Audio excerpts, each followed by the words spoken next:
미국 바이든 정부의 올해 예산안에서 눈에 띄는 게 있는데 바로 억만장자 최소소득세 신설입니다. 0.01% 최상위 부자들에게 최소 20%의 세금을 물리겠다는 건데요. 현실화되면 테슬라의 일론 머스크는 우리 돈으로 줄잡아 60조 원을 더 내야 합니다. 코로나 때문에 풀었던 재정의 적자를 메우기 위한 처방인데 공화당이 예상대로 반대하고 있습니다. 워싱턴에서 왕종명 특파원이 취재했습니다. 억만장자 최소소득세, 미국이 새해 예산안을 공개하면서 새로 만들어낸 항목의 이름입니다. 미국 내 상위 0.01%의 최상위 소득자와 1억 달러, 우리 돈 1,200억 원 넘는 자산을 가진 이들에게 최소 20%의 세금을 부과합니다. 대상은 700명 정도, 테슬라의 일론 머스크는 500억 달러, 아마존의 제프 베이조스는 350억 달러를 더 내야 합니다. 코로나 기간 눈덩이처럼 불어난 재정 적자를 코로나 와중에도 돈을 번 부자한테서 세금을 걷어 채우겠다는 의지입니다. For most Americans, the last few years were very hard, stretching them to the breaking point. But billionaires and large corporations got richer than ever. 코로나 기간 미국 역시 부의 양극화가 더 심해져 상위 10% 부자가 소유한 주식이 사상 최대이고 상위 1% 가구 순자산은 23% 급증한 반면 하위 20%는 2.5% 증가에 그쳤습니다. No matter how wealthy they are, they should have to pay. Everyone should pay, but not penalized to the point to where it doesn't make sense. 법안은 이들이 가지고 있는 주식이나 채권 같은 금융자산을 소유만 하고 있어도 세금을 물리기로 했습니다. 법안이 통과되기만 한다면 이들한테서 앞으로 10년 동안 3,600억 달러, 우리 돈 440조라는 세금을 더 거둘 수 있습니다. A firefighter and a teacher pay more than double the tax rate that a billionaire pays. That's not right. That's not fair. And my budget contains a billionaire minimum tax because of that. 민주당의 부자 증세안은 번번이 의회를 통과하지 못했고 공화당은 이번에도 극좌의 정책이라면서 일찌감치 반대입니다. 그럼에도 불구하고 다시 시도하는 건 미국의 재정 사정이 그만큼 열악하고 중간 선거를 앞둔 정치적 상황도 좋지 않다는 겁니다. 워싱턴에서 MBC 뉴스 왕종명입니다. 다른 선진국들 같은 경우에는 오히려 세금을 올리고 있습니다. 코로나로 이미 돈을 많이 썼고 앞으로도 돈이 들어갈 때가 많기 때문인데요. 영국 같은 경우에는 우크라이나 전쟁으로 막대한 돈을 쓸어 담고 있는 에너지 기업들에게 횡재세라는 새로운 세금도 매기기로 했습니다. 우리만 반대로 가겠다는 건데 이어서 고은상 기자가 취재했습니다. 영국 보수당 정부가 새로 도입하겠다고 발표한 세금의 이름은 횡재세입니다. 기업 경영 잘해서가 아니라 러시아, 우크라이나 전쟁으로 기름값이 폭등해서 번 돈, 이건 횡재라는 겁니다. 법인세에 더 얹어 25%의 초과 이윤세를 걷기로 했습니다. 이렇게 거둔 세금은 에너지 가격 급등으로 힘들어진 서민들에게 쓰겠다고 했습니다. The oil and gas sector is making extraordinary profits, not as the result of recent changes to risk-taking or innovation or efficiency. I am sympathetic to the argument to tax those profits fairly. 영국뿐만 아니라 이탈리아와 헝가리도 코로나 때 돈을 많이 번 기업들에게 추가로 세금을 매기기로 했습니다. 미국도 비슷합니다. 1년 소득 125억 원이 넘으면 5%, 300억 원이 넘으면 여기에 추가로 3%의 누진세율을 적용하는 부유세 도입을 추진하고 있습니다. 또 다국적 기업들의 법인세 회피를 막기 위해 G20의 최저세율 도입을 주도하기도 했습니다. Who are the winners from this? The winners are the corporations and the losers are workers in the United States and the rest of the world who end up bearing an unfair share of total taxation. 국가의 역할을 강조하며 세계 각국이 세금을 올리고 있는 지금, 한국은 반대 방향으로 가려하고 있습니다. 국가 지출은 정해져 있는 상황에서 법인세를 내린다는 것은 다른 사람한테 그것만큼의 부담을 더 지운다는 것은 이건 명확한 겁니다. 부가세도 안 올리고 소득세도 안 올리고 종부세도 내리고 법인세도 내린다면 우리 후손에게 그 부담을 지우는 거예요.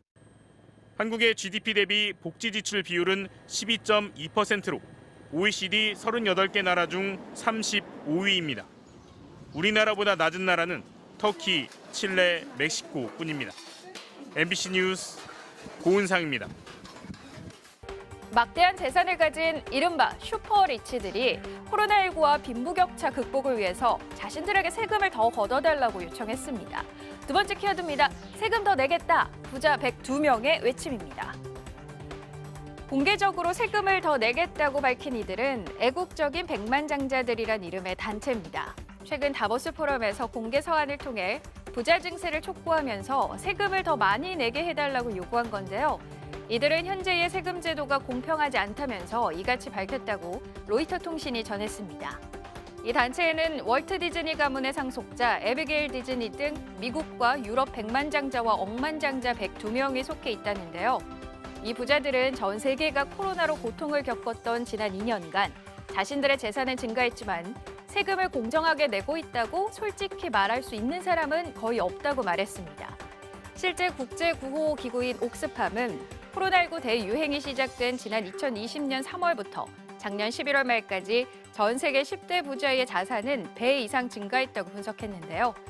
해당 단체가 비영리 단체들과 진행한 연구에 따르면 재산 500만 달러 이상을 보유한 부자들을 대상으로 부유세를 부과하면 전 세계 빈곤층 23억 명을 구제할 수 있다고 합니다. 여러분 안녕하십니까? 앞으로 5년 윤석열 정부 경제 정책의 큰 방향이 발표됐습니다. 줄여서 말하면 기업과 부자의 세금을 확 내린다. 규제는 과감하게 풀겠다. 그래서 민간 주도로 경제를 끌고 가겠다. 이런 겁니다. 먼저 이성일 기자의 보도부터 보시겠습니다. 가장 눈에 띄는 건 법인 세율 인하입니다. 현재 영업이익의 25%인 법인세 최고 세율을 22%로 내리기로 했습니다. 최고 세율을 적용받는 기업은 영업이익 3천억 원 이상, 전체 기업의 0.01%인 80개 정도입니다. 대기업들이 가장 큰 혜택을 보게 됩니다.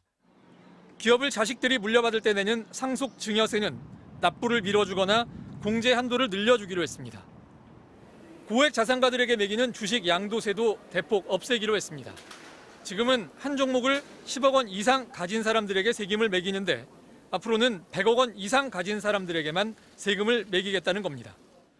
주식을 포함해 금융소득 5천만 원을 넘게 번 사람에게 내년부터 매기기로 한 금융투자소득세도 2년 더 미루기로 했습니다.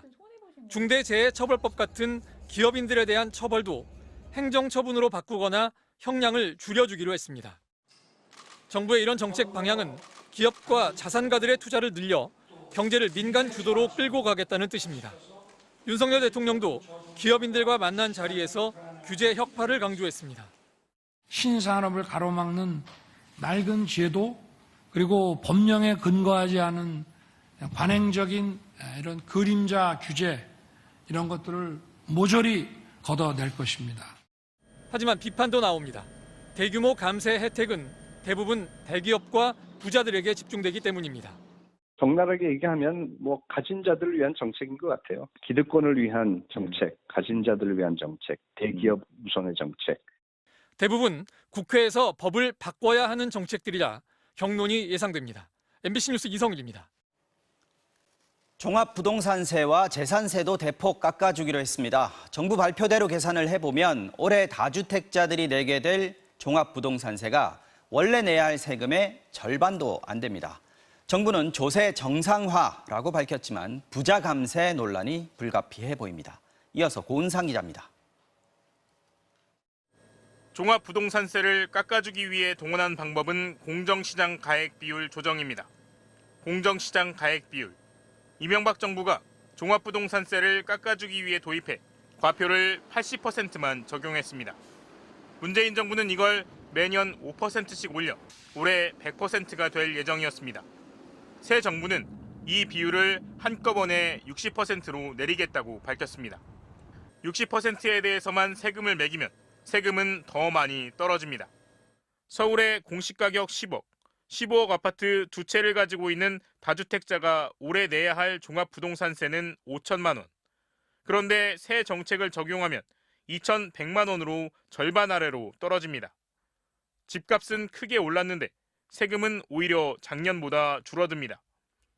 1주택자 종합부동산세 대상도 현재 공시가 11억 원 이상에서 올해 안에 14억 원 이상으로 올리기로 했습니다. 정부는 법을 개정해 내년 이후에는 보유세율을 아예 내리겠다고 밝혔습니다. 지난해 종부세 대상은 개인과 법인을 합해 94만 명, 전체 국민의 1.7%였습니다. 종부세 납부액의 89%는 다주택자와 법인이 부담했습니다. 정부는 세제 정상화라고 밝혔습니다. 부자 감세라는 지적이 있는데 이에 대해 어떻게 생각하시는지 궁금합니다. 비정상으로 갔던 부동산 세제의 정상화, 합리화를 위한 조치다. 하지만 역시 비판이 나옵니다. 있는 세금을 지금처럼 받아서 그걸 정부 지출로 투자를 해야 수요가 늘어날 거 아니에요. 세금을 깎아주는 게 무슨 경제에 도움이 될까 하는 의문이 들어요. 종부세 깎는 건 시행령만 바꾸면 되는 거라 국회에 법 개정 없이 바로 시행할 수 있습니다. MBC 뉴스 고은상입니다.